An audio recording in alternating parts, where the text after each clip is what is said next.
Mister, ¿qué pasó en el partido? Porque España no pudo... Aquí. Mister, ¿qué pasó en el partido? Porque España no pudo dominar el juego, sobre todo el medio campo, que ha sido lo más relevante del juego de España cuando apuesta a atacar. Buenas tardes, casi noches, ¿no? No sé si has estado en el partido. ¿Has estado en el partido? ¿Sí? ¿Y qué estabas? ¿De espaldas, no partido? هل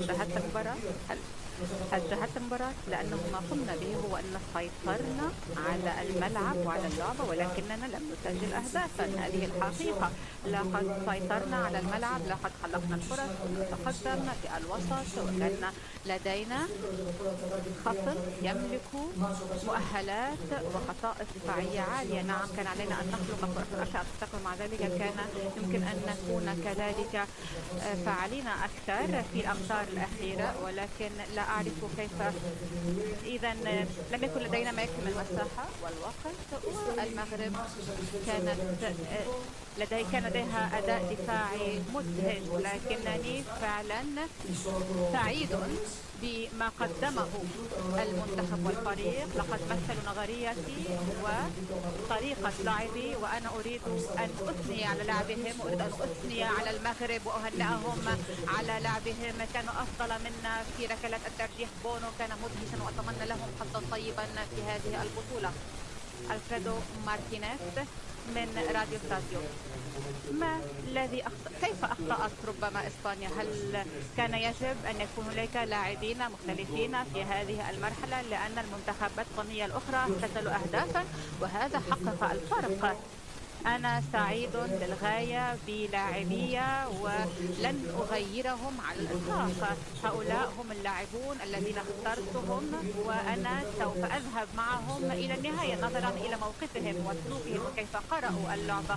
إذا كان هناك أي شخص مسؤول هو أنا، ويمكنني فقط أن أثني على لاعبي على طريقة تصرفهم ولاعبهم على أرض الملعب كذلك، وخاصة في هذه البطولة.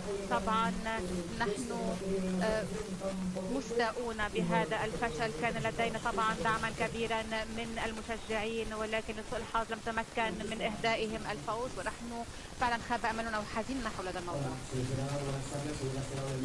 مرحبا حضرة المدرب من الموندو. لا أعرف إذا كنت سوف تستمر في منصبك بعد هذه البطولة. أريدك أن تخبرني ستستمر في منصبك، لكن هذه النتائج طبعا سيكون لديها تأثير على موقفك. لا يمكن أن أخبرك هذا، لا هذا ليس الوقت المناسب تحدث عن مستقبلي. هذا الأمر ليس مهم الآن لا نملك ما يكفي من الوقت. عقدي سوف ينتهي، ولكن كما تعرفون أنا سعيد بهذا المنتخب وبالاتحاد. الرئيس مولينا كذلك، ولطالما حظيت بدعم كبير من مولينا ومن رئيس الاتحاد. مولينا طبعا هو المدير الرياضي، ولكن علي أن أفكر بما هو أفضل لمستقبلي ولمستقبل المنتخب الوطني كذلك.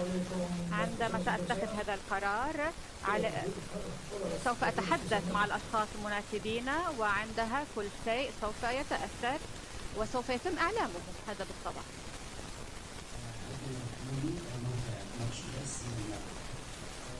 لويس إنريكي، بالأمس في المؤتمر الصحفي احترمتم المنتخب المغربي على عكس بعض الصحف الإسبانية التي هاجمت أسود الأطلس. اليوم كان هناك نهج تكتيكي صارم من المدرب وليد الركراكي. هل بعثر أوراقكم لكي لا تصلوا إلى المرمى المنتخب الوطني؟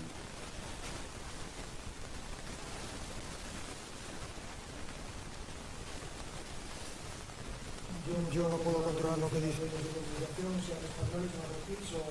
لا يمكنني أن أسيطر على ما تقوله وسائل الإعلام سواء من المغرب أو إسبانيا. ما يمكن أن أقوله هو أن نحن كمحترفين، وأعتقد أن هذه كانت لعبة نظيفة بين منتخبين. نحن نملك أفكارنا، نحاول أن نحقق الفوز ونستحق الفوز. لا يمكنني فعلا أن أقول أي شيء ضد المغرب. كانت فعلا مباراة جميلة لكل أبطال العالم. العالم، ونحن نمدح خصمنا سواء إذا كان هذا عادل أو غير عادل. هذه كرة القدم، هذه الحياة، وعلينا أن نحترم المنتخبين. يعني المنتخب المغربي والمنتخب الإسباني محترفين، وكلانا لعبنا بطريقة محترفة.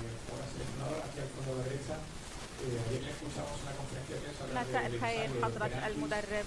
البارحة في المؤتمر الصحفي تحدثنا أو تحدثتم بالأحرى عن ركلات الترجيح، ولقد كنت أنه فرض للاعبين في المنتخب لكنهم لم يسددوا في الركلات الترجيح. أنا اخترت اللاعبين ليقوموا بركلات الترجيح، وإذا كان علينا أن نعيد الكرة سأختار نفس اللاعبين ليقوموا بركلات الترجيح. وفقا لشخصيتي أنا أقوم بإعطاء اللاعبين الحرية للاختيار. إذا أنا فقط أريد إذا كان علي أن أبدل أحد كنت لأبدل بونو فقط حارس مرمى المغرب، ولن أبدل لاعبية. يمكننا أن نرى أنك ربما تعاني. هل تعاني من الداخل؟ يبدو أنك فعلا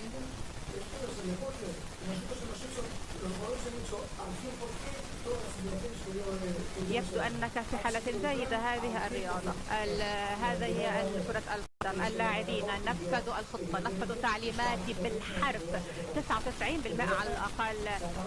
كان علينا أن نسجل هدف وهذا لم يحصل، وهذه النهاية. هذا كل شيء. ما من لا يجب أن نقوم إذن بجلد أنفسنا. لقد حصل ما حصل، ولا أنا أريد فقط أن أمدح لاعبي المنتخب الإسباني. لاعبيا لقد كانت منتخبا رائعا فعلا. شخصيا أنا فقط